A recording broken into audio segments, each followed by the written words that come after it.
27e. La France est le 27e pays le plus heureux du monde. Mais on est derrière les Américains.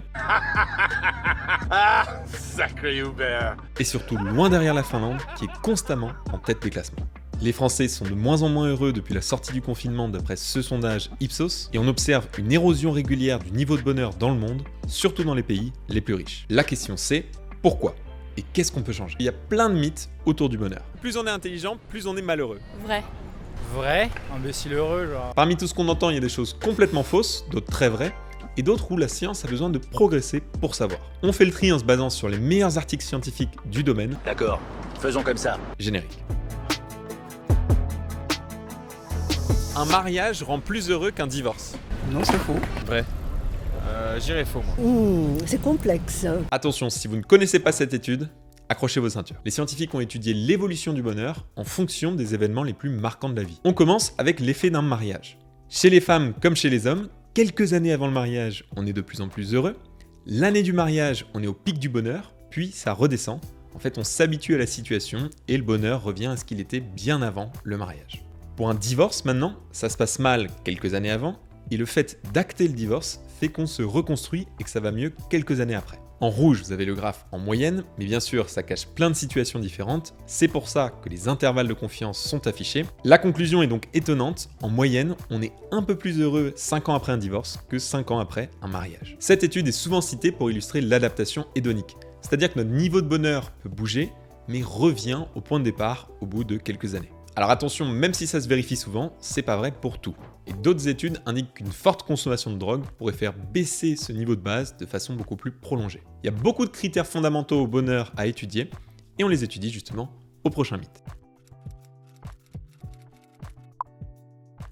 L'argent fait le bonheur. Faux. T'es sûr ? Je pense qu'il est contribué. Ouais, si, c'est vraiment vrai. Oui, d'une façon de le voir, oui. Je crois qu'à partir de 3 000 euros, ça change plus rien en réalité pour un Français. Si 0 c'est la pire vie possible et 10 la meilleure, quelle note donnez-vous à votre vie en ce moment ? C'est exactement cette question qui est posée dans le rapport mondial sur le bonheur en 2022 dans plein de pays du monde. Parce que le bonheur c'est difficile à définir, encore plus à mesurer, il y a plein de méthodes pour ça avec plein de rapports, mais on se rend compte qu'une des méthodes les plus précises, c'est tout simplement de demander une note de 0 à 10. Ça permet ensuite de tracer le bonheur en fonction du PIB moyen par habitant, pays par pays. On se rend compte qu'au début, le bonheur est extrêmement lié au PIB par habitant. Il passe de 3 à 6 sur 10, quand on passe de quasiment 0 à l'équivalent de 20 000 $ par an et par personne. Entre 20 000 et 40 000, c'est déjà moins marqué. Et au-delà de 40 000 $, il n'y a plus de corrélation entre le bonheur et le PIB. Ça, on peut le comprendre parce qu'à faible revenu, l'argent permet de satisfaire les besoins physiologiques fondamentaux, comme manger, boire, dormir.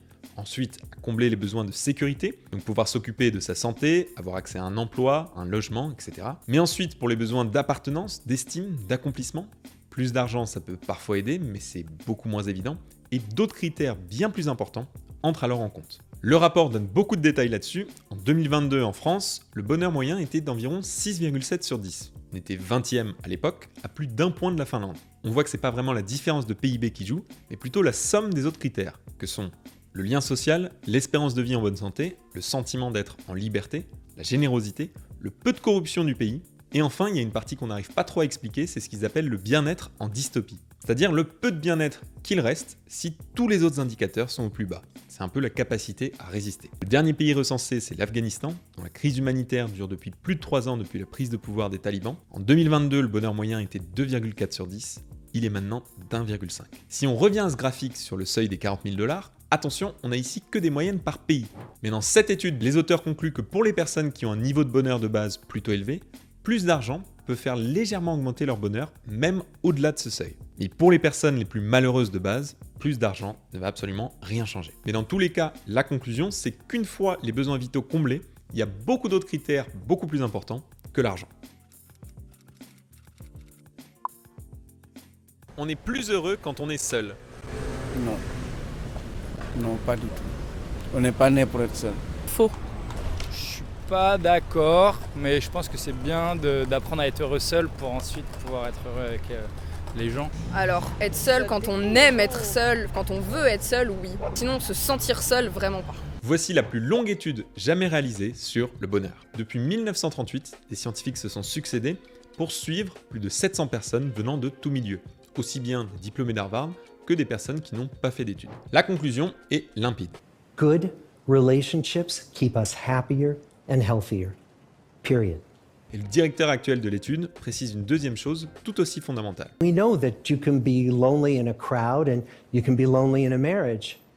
So the second big lesson that we learned is that it's not just the number of friends you have, and it's not whether or not you're in a committed relationship, but it's the quality of your close relationships that matters. Parce que c'est tout à fait possible de se sentir seul dans une société pourtant toujours plus connectée. Et cette étude donne des chiffres intéressants en comparant le bonheur de deux groupes de gens. Ceux qui ne voient pas beaucoup leurs amis, donc moins d'une fois par mois, et ceux qui les voient plus régulièrement. Dans quasi tous les pays du monde, le bonheur est plus grand quand on voit ses amis. Par exemple, en Espagne, 74% du groupe 1 se disent plutôt heureux ou heureux, contre 89% des personnes du groupe 2, donc qui voient régulièrement leurs amis. Toutes ces études mettent des années à être publiées, c'est un travail dantesque, et ce que j'aime, c'est que les conclusions sont très simples à retenir. Bien s'entourer et entretenir les relations, c'est des ingrédients essentiels au bonheur. Et surtout, ce sont des ingrédients qu'on ne met pas assez au quotidien, comme on va le voir plus tard. On va boire un verre ou prendre un pot au bar? En moyenne, c'est à 60 ans qu'on est le plus malheureux. Non, j'ai 62 ans et je suis heureux. Et vous diriez, c'est à quel âge en moyenne, à votre avis? Entre 25 ans et 33 ans, parce qu'on ne sait pas ce qu'on veut. C'est rare. À 40 ans, tu fais la crise de la quarantaine et 60 ans, je sais pas, tu t'en as plus rien à foutre. Je sais pas. Non, il n'y a pas d'âge pour être heureux. La crise de la soixantaine, est-ce que c'est la pire? Cette incroyable étude sur plus de 145 pays produit le graphe du bonheur moyen en fonction de l'âge. Et le plus fou, c'est que l'équipe derrière tout ça est composée d'une seule personne. Lui.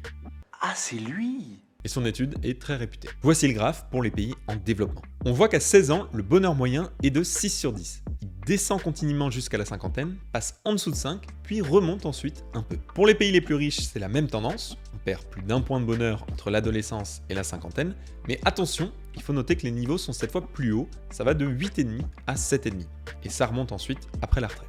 Conclusion, on obtient que le bonheur est minimal à l'âge de 48,2 ans pour les pays en voie de développement et de 47,2 pour les pays les plus riches. La courbe du bonheur est partout, il n'y a pas de discussion possible, elle est bien en forme de U. Le dernier rapport mondial sur le bonheur le confirme, le bonheur a tendance à diminuer au cours de la vie avec une remontée occasionnelle pour les personnes âgées. Mais ce rapport apporte quand même une nuance. Depuis les années 2006-2010, le bonheur chez les jeunes de 15 à 24 ans a fortement chuté en Amérique du Nord.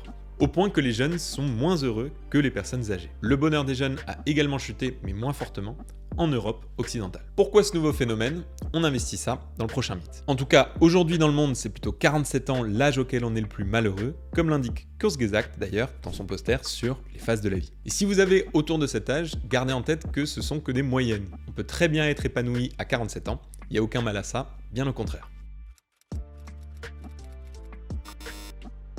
Utiliser son téléphone au quotidien, ça rend malheureux. Ouais, vrai. Ça peut. Je pense que ça dépend pourquoi, mais ouais, peut-être ouais. Bof. On entend tout le temps que l'impact du smartphone est négatif. Mais est-ce que c'est prouvé de manière scientifique? Scientifique!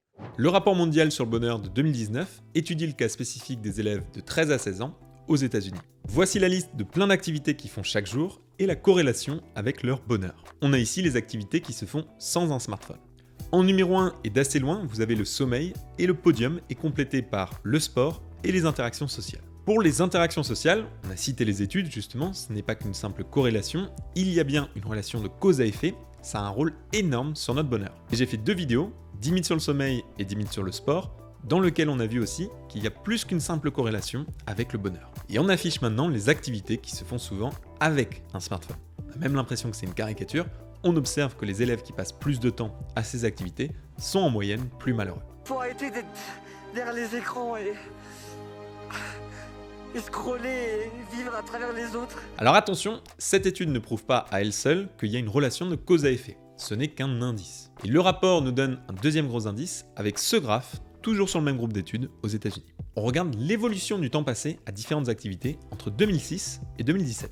On se rend compte que les élèves de cet âge passent de plus en plus de temps sur Internet, de moins en moins de temps à dormir, ont de moins en moins d'interactions sociales et sont de moins en moins heureux. Je cite les conclusions du rapport. Le changement fondamental dans la manière dont les adolescents passent leur temps libre peut expliquer le déclin marqué de leur bonheur depuis 2011. Il pourrait également expliquer une partie du déclin du bonheur chez les adultes depuis 2000, bien que la conclusion soit moins certaine. On pourrait penser qu'une causalité inverse est également possible. Peut-être que les personnes malheureuses ont tendance à passer plus de temps sur les réseaux sociaux et que ce ne sont pas les réseaux sociaux qui les rendent malheureuses. Cependant, plusieurs études suivant les mêmes personnes au fil du temps ont révélé que la baisse du bonheur intervient après l'utilisation des réseaux sociaux et non avant.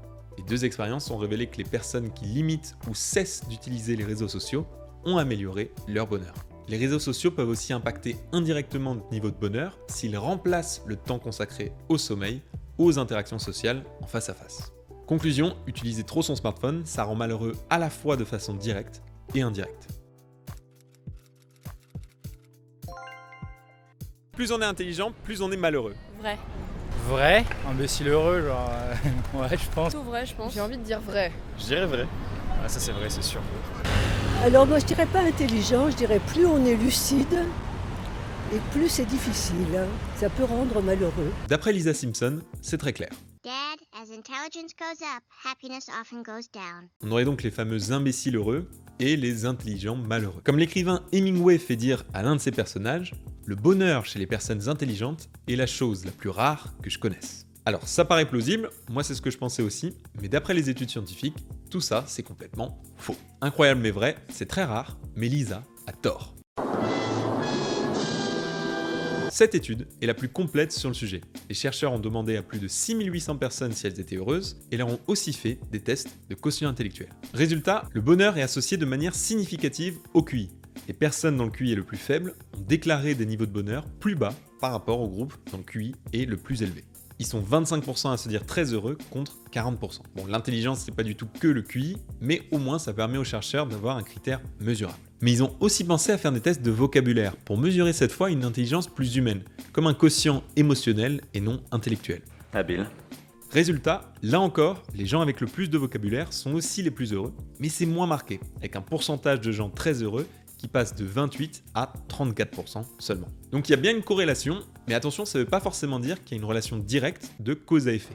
Je connais cette théorie. Oui. D'autres études ont essayé de comprendre le lien justement, et les personnes intelligentes sont en moyenne en meilleure santé, sont plus aisées, avec un rythme de vie plus stable, ce qui expliquerait un lien avec le bonheur. Et il y aurait aussi un effet inverse, c'est-à-dire que quand on vient d'une famille aisée, on a aussi accès à une meilleure éducation, et donc un meilleur vocabulaire notamment. En tout cas, on observe qu'en moyenne, plus on est intelligent, plus on est heureux, et pas le contraire. Et c'est une moyenne, bien sûr, parce qu'il y a plein d'autres critères beaucoup plus importants, et plein de parcours de vie différents. Le lundi, c'est le jour le plus triste de la semaine. Vrai. Vrai. Vrai. Oui. En plus, on tourne un lundi. Je dirais pas ça. Ça repose du week-end.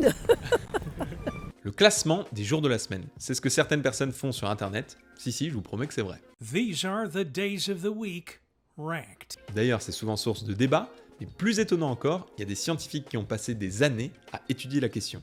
Le bonheur en fonction du jour de la semaine. Vous allez bien? Comme un lundi. Elle est pas mal celle-là. J'aime bien. Ils ont sorti ce papier en 2012 aux États-Unis sur plus de 340 000 personnes. Ils compilent le nombre de sentiments positifs et négatifs par jour pour donner une note entre 0 et 1. Conclusion, le week-end c'est bien le meilleur moment de la semaine, avec plus de sentiments positifs que les autres jours et moins de sentiments négatifs. Ensuite, on a le fameux Thank God it's Friday, soit ouf, on est vendredi, donc bientôt le week-end. Et on voit un petit peu cet effet. Ensuite, ça se tasse. Bon, on pourrait dire qu'il y a un Thank God it's Thursday, parce qu'on est bientôt vendredi, donc bientôt le week-end, mais c'est moins clair. Et entre lundi, mardi, mercredi, il n'y a quasi aucune différence. Les scientifiques supposent qu'on a juste l'impression d'être plus malheureux le lundi, et de loin, mais c'est juste parce que la chute est plus brutale après le dimanche. Et un autre graphe de cette étude en dit peut-être beaucoup sur notre rapport au travail. Parce qu'on compare maintenant le nombre de sentiments négatifs pour les retraités et les actifs. Résultat, les actifs ressentent beaucoup plus la différence de stress entre le week-end et les jours de la semaine. D'autres études ont été menées aussi dans d'autres pays, avec des résultats très similaires. Elles sont toutes en description, comme pour chaque mythe et comme pour chaque vidéo. D'ailleurs, si les vidéos de cette chaîne vous intéressent, n'hésitez pas à vous abonner. Et je suis aussi conférencier, donc si vous voulez une conférence en sciences ou en environnement, mon mail est juste ici et en description, vous avez juste à m'écrire. Vivre en ville, ça rend malheureux. Ouais, je pense que c'est vrai. Non, je pense pas. Oui. Je pense pas. Bah, disons que c'est surtout polluant. Le rapport mondial sur le bonheur de 2020 analyse précisément la question et les résultats sont surprenants. Les chercheurs étudient le bonheur en fonction du revenu moyen par habitant, mais en séparant les personnes en campagne, en petite ville ou en grande ville. On sait que le bonheur commence à stagner autour de l'équivalent de 40 000 $ par personne et par an, donc il sépare en deux parties, en dessous de cette somme et au-dessus. Conclusion, pour les pays de la phase A, les villes offrent des opportunités économiques plus élevées. Elles s'accompagnent donc de niveaux de bonheur plus hauts qu'en campagne. Mais en phase B, donc lorsque les revenus moyens augmentent, les infrastructures de transport et numérique en campagne s'améliorent et celles-ci deviennent plus diversifiées et plus accessibles. Au point que les niveaux de bonheur dans les campagnes et les petites villes approchent, voire dépassent ceux des grandes villes. Pour mieux comprendre, les chercheurs ont interrogé spécifiquement 95 000 personnes des pays les plus pauvres d'Afrique subsaharienne. Conclusion, les habitants en ville ont des niveaux de bonheur plus élevés, notamment grâce à une meilleure situation économique, et idem pour l'éducation, la qualité de l'air et de l'eau, et les infrastructures publiques. Mais pour l'étude spécifique dans les pays les plus riches du monde, là ce sont les habitants en campagne qui sont légèrement plus heureux en moyenne, notamment dû au fait que l'accès au logement est moins compliqué, l'attachement à la communauté et au territoire est plus important, et dans ces pays c'est en campagne que la qualité de l'air et de l'eau est la plus grande. Bon, tout n'est pas rose non plus, en France on a un sérieux problème sur le nombre de déserts médicaux dans beaucoup de zones, mais en moyenne, les conclusions restent vraies. Habiter loin de son travail, ça rend heureux. Faux. Ah, je dirais vrai. Je sais pas. Alors là... Comment le trajet domicile-travail affecte-t-il le bonheur ressenti? C'est le titre de cette étude sur plus de 26 000 travailleurs au Royaume-Uni. La conclusion principale, un temps de trajet supplémentaire de 10 minutes, donc de 20 minutes aller-retour, est associé à un effet sur le bonheur au travail équivalent à une perte de 19% du revenu personnel brut. Et ce sondage sur plus de 12 000 personnes donne plus de détails. Le bonheur au travail baisse quand la durée de trajet augmente, ça ok, et il y a vraiment un palier à plus d'1 heure, donc 2 heures aller-retour, où la chute de bonheur au travail est drastique. Bien sûr, tout le monde ne peut pas changer sa situation du jour au lendemain, mais quand on en a les moyens, il ne faut pas sous-estimer l'impact positif sur le bonheur que peut représenter un trajet de domicile-travail plus court. Plus on est heureux, plus on est productif au travail. Vrai. Ouais, si, ouais, ça va avec l'humeur. Ouais. Ça, c'est vrai. Je suis d'accord. Vrai, je pense. Vrai, ouais. Repas gratuits, bus spéciaux, salles de sport, salles de sieste, lessive, garde d'enfants, ce sont quelques avantages qu'offre Google à ses employés. Mais est-ce que c'est un choix stratégiquement payant? Cette méta-analyse fait le résumé de plus de 300 études publiées sur le sujet, sur un total de plus de 2 millions d'employés un peu partout dans le monde. Résultat, il y a une corrélation entre la satisfaction au travail des employés et leur productivité. Il y a aussi une corrélation avec la loyauté des clients, la profitabilité de l'entreprise. Bon, on remarque aussi que les employés quittent moins souvent leur entreprise, alors que pour Google, le temps de rotation des employés est assez court. Comme quoi, toute étude sur des études statistiques moyennes possède des exceptions. Et c'est bien sur le modèle de Google qu'on observe une montée en puissance des Happiness Managers, donc les officiers du bonheur qui ont l'air d'être très rentables d'après cette étude. Mais attention, si les avantages ne font que compenser une pression de l'entreprise par exemple, là ça va pas. Mais choisir de développer un environnement sain dans les entreprises permettrait de réduire aussi l'écart de bonheur entre le week-end et les autres jours de la semaine. Et en bonus, je vous donne un dernier mythe pour finir sur une note positive. Bonus, les gens sont plus heureux qu'on ne le pense en moyenne. C'est difficile de savoir ce que pensent les gens quand vous les croisez dans la rue, là. Ils ont l'air bien, etc. Et puis en fait, quand vous creusez un petit peu, ça va pas si bien que ça. Oui, étonnamment. Wow. Parce qu'on a plutôt tendance à parler des choses qui vont pas. Vrai, clairement vrai. Faux. Je pense pas. Ce sondage en France est impressionnant. On pose la question suivante. À votre avis, quel pourcentage de vos compatriotes se disent plutôt heureux ou heureux? Les gens répondent en moyenne 41%. Mais en fait, c'est 83% des Français qui se disent plutôt heureux ou heureux. 2 fois plus que ce qu'on pense. Ce sondage a été recréé dans plein de pays, dans plein de continents. La conclusion est la même partout.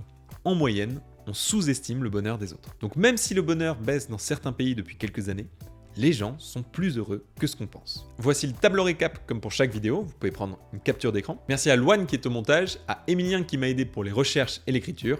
Abonnez-vous et pour 10 mythes sur le sport, cliquez juste ici. À très bientôt.